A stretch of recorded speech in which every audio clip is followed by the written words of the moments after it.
Hello and welcome back to Wexrex, and today I am happy to show you 2 LEGO vignettes that I have built. So in terms of LEGO, a vignette is basically a MOC built on a small base. Another way of describing a vignette is that it is a MOC you would place on your desk or shelf for viewing. It is not really designed for play, nor the movement of your pieces or minifigs as most other MOCs are. So with that said, let's get straight into our first vignette.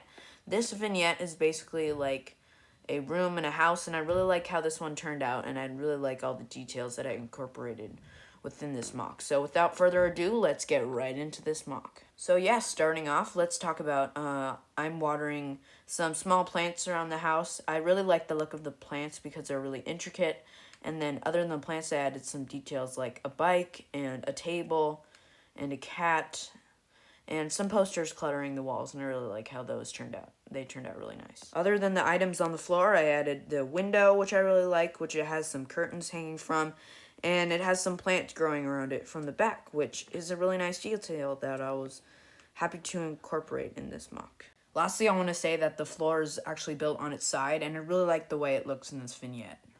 Now, the next MOC I want to talk about is more of like a Harry Potter MOC. This, I named it like Winter in Hogsmeade or something like that, and I think it looks really nice, and I added a flag with 2 buildings right next to each other, and a hill leading up to one, and a pathway leading up to the door. It's just got a bunch of great details that I'm really happy with, and this MOC I'm really happy with how it turned out. And one detail I'm really happy with is that stone pathway right there. So that stone pathway is basically just made using cheese slopes, and it really gives a nice effect, like leading onto the doorway and stuff. And next I want to talk about the little pathway leading up to the door. That was used using some cheese slopes laid on their side, and I think that worked out really well. And what you do is you basically just fit them in and clump them all together, and it makes this really cool pathway design. I use this in colorful pieces, but this could be used in any cheese slopes that you have to give a really nice pathway design that I really like using, and I should use more.